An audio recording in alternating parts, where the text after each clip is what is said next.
خواجہ غریب نواز جب نئے نئے آئے نا اجمیر شریف میں تو خیمہ لگایا ہوا تھا خواجہ غریب نواز نے.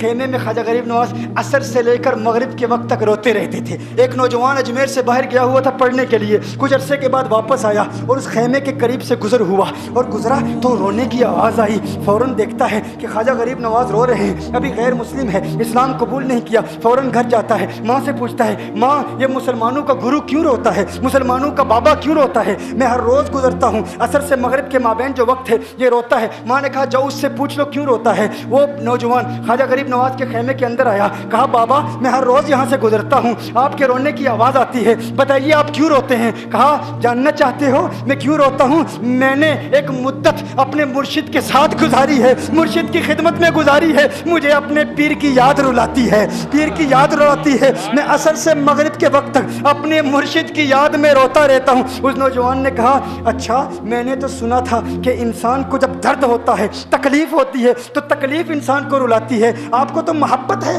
یہ محبت میں بھی انسان کو رونا آتا ہے؟ کہا ہاں ہاں ہے نوجوان, انسان محبت میں بھی روتا ہے. کہا تو پھر مجھے بھی رونا ہے, میں بھی رونا چاہتا ہوں, مجھے بھی رونا سکھا دیجئے. کہا تو رونا چاہتا ہے؟ رونا چاہتا ہوں. کہا ٹھیک ہے, دو شرطیں ہیں, مسلمان ہو جا اور میرا مرید ہو جا. اس نے کہا میں ماں سے اجازت طلب کروں گا. ماں کے پاس گیا اجازت لینے کے لیے. ماں نے کہا تو ضدی ہے, جب تو ارادہ کر لیتا ہے, جو ارادہ کرتا ہے تو پورا کرتا ہے, جا جو کرنا چاہتا ہے کر لے. خواجہ غریب نواز کے بارگاہ میں حاضر ہوا, عرض کرتا ہے بابا میں پھر مسلمان ہونا چاہتا ہوں, مجھے مرید کر لیجئے. خواجہ غریب نواز نے مرید کر لیا, خواجہ غریب نواز کا مرید ہو گیا. اب خواجہ غریب نواز نے کہا اب وقت سارا میرے ساتھ گزرے گا, ناشتے کے وقت خواجہ غریب نواز کے ساتھ, سحری کے وقت خواجہ غریب نواز کے ساتھ, سحر کے وقت خواجہ غریب نواز کے ساتھ, پورا دن اسے خواجہ غریب نواز کے قرب کی کچھ ایسی عادت ہو گئی, خواجہ غریب نواز کا دیوانہ ہو گیا, ان کا عاشق ہو گیا. کچھ عرصہ گزرا, خواجہ غریب نواز نے فرمایا اب تیرے لیے 3 دن کی چھٹیاں ہیں, 3 دن کے لیے چھٹیاں ہیں, 3 دن کے لیے چلا جا.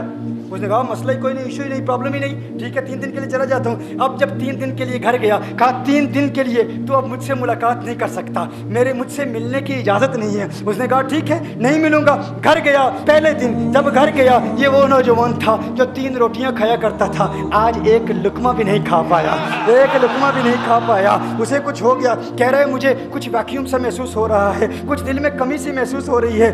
یوں وقت گزرتا گیا, رات کا وقت آیا, آنکھ نہ لگی, سو نہ پایا, مکان کی چھت پر چلا گیا. ماں نے دیکھا بیٹا چھت پر کیوں چلا گیا؟ ماں چھت پر جاتی ہے, بیٹے کیا ہوا؟ کہا پتہ نہیں ماں, پتہ نہیں ماں, میں تو فوراً سو جاتا تھا, آج نیند بھی نہیں آ رہی, آج کھانا بھی نہیں کھا پاتا. ماں تو چلی جا. ماں چلی جاتی ہے. یوں جب سحری کا وقت ہوتا ہے اس کی آنکھوں سے اشکوں کی برسات جاری ہوتی ہے, اس کی آنکھوں سے اشکوں کی برسات جاری ہوتی ہے. وہ رو رہا ہے, اس پر رکت تاری ہے. ماں آتی ہے, بیٹے کیا ہوا؟ کہا ماں مجھے پیار ہو گیا ہے, ماں مجھے محبت ہو گئی ہے, ماں مجھے عشق ہو گیا ہے. جا غریب نواز کے پاس, کہا مجھے بلا لو, اب یہ جدائی برداشت نہیں ہوتی, اب مرشد کی جدائی برداشت نہیں ہوتی. ماں فوراً خواجہ غریب نواز کی بارگاہ میں حاضر ہوتی ہے. کہا میں نہیں جانتی ہے مسلمانوں کے بابا تو نے میرے بیٹے کو کیا دے دیا, تمہارا تعلق نہیں سمجھ پاتی, تمہارا رشتہ نہیں سمجھ پاتی, لیکن وہ تو رو رہا ہے, کہتا ہے واپس بلا لو. خواجہ غریب نواز نے کہا نہیں ابھی وقت نہیں ہے, میں اپنی زبان میں کہتا ہوں. گویا کہ خواجہ غریب نواز نے کہا ہوگا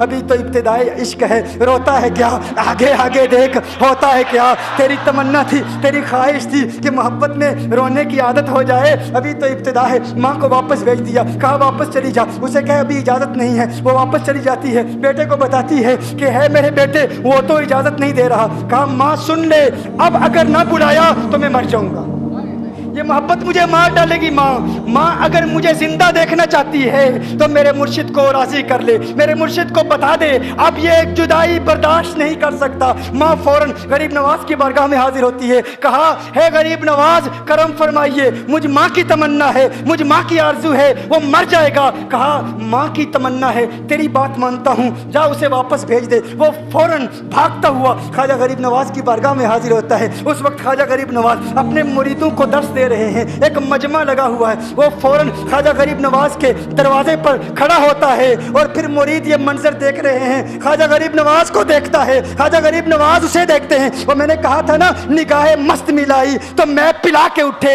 جہاں وہ بیٹھ گئے میں قدا بنا کے اٹھے. خواجہ غریب نواز نے اس کی آنکھوں سے آنکھیں ملائی اور پوچھا اب پتا چلا محبت میں رونا کیسے آتا ہے, اب پتا چلا.